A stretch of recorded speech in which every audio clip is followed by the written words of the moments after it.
8h30, Apolline Matin. Apolline de Malherbe.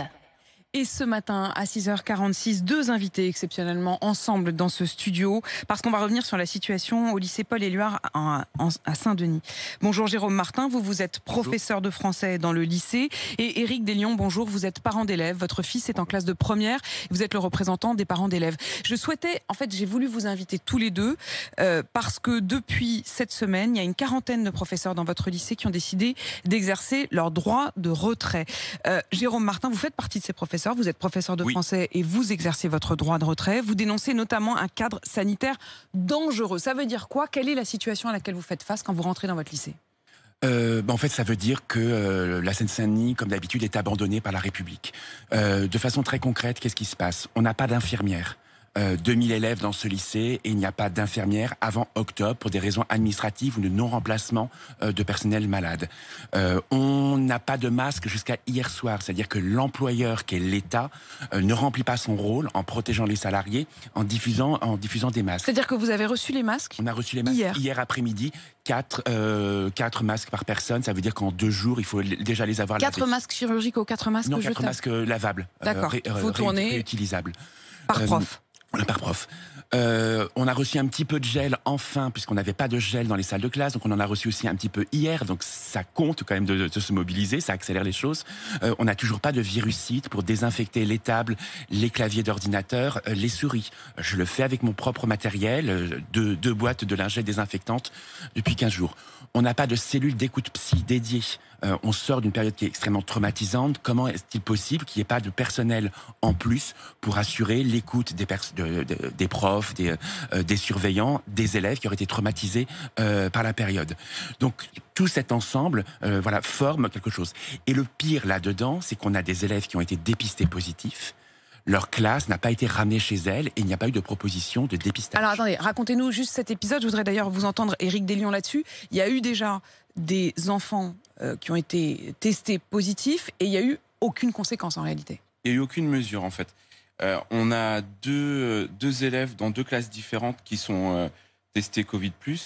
Il y a un élève supplémentaire qui est dans une famille dont les membres sont Covid+. Lui, on attend le test. Et il n'y a eu aucune mesure d'isolement, même, d'isolement, de fermeture de classe. Voilà, c'est ça qui est... Est-ce que les parents ont été mis au courant? Ils ont été mis au courant assez tardivement. C'est-à-dire qu'on s'est arrivé aussi dans une période où le personnel de direction a été en sous-effectif du fait même de suspicion de cas de Covid, sans aucun renfort de la part du rectorat pour tenir le lycée pendant les 2 jours. En réalité, on a l'impression que vous bricolez, quoi. C'est du bricolage total, c'est-à-dire qu'on doit faire avec un abandon total de la part des pouvoirs publics face à une situation sanitaire catastrophique. On voit bien ce qui se passe, c'est-à-dire que pendant tous ces mois, on sait que la rentrée c'est en septembre. Rien n'a été organisé, contrairement à ce que dit notre ministre. Donc on improvise.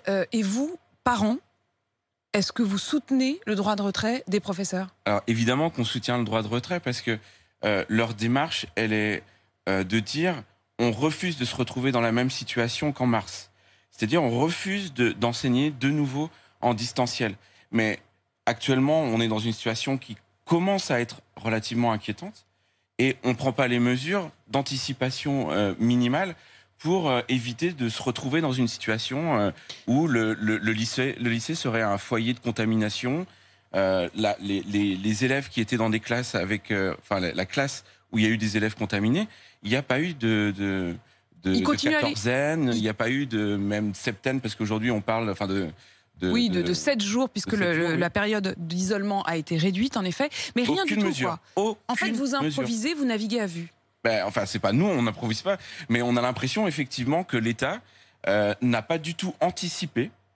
Il n'y a même pas, c'est un collège de quasiment, de plus de 1500 élèves avec le BTS, il n'y a même pas eu de sens de circulation, de mise en place dans le lycée. C'est simple à mettre en place. Que vous répond le rectorat? Rien. On a envoyé un courrier la semaine dernière pour signaler un certain nombre de ces problèmes. On n'a reçu aucune réponse. Et à ma connaissance, on n'avait pas de réponse officielle de mobilisation hier. Moi, je pense, quand vous parlez de bricolage, on en est réellement là. Et c'est extrêmement anxiogène pour tout le monde. Nous, cette décision, on l'a prise la mort dans l'âme. On veut voir les élèves. C'est le sens de notre métier. On sait parfaitement que le distanciel, ça ne peut pas fonctionner. Les élèves ont besoin aussi de cours en physique. Et on se retrouve, nous, à exposer notre santé, la santé de nos élèves. Je pense qu'il faut vraiment le rappeler. Hein. Derrière, il y a des contaminations qui se jouent dans cet abandon de l'État. La politique d'abandon par l'État, elle nous met en danger, elle provoque des contaminations, des hospitalisations et des morts. Contraste entre ce que vous vivez sur le terrain et à l'inverse ce qu'on nous dit, c'est-à-dire une prise en compte beaucoup plus ferme, avec des mesures qui devraient être annoncées d'ailleurs aujourd'hui, mais on se rend compte qu'il y a un vrai décalage. Merci à tous les deux d'être venus témoigner ce matin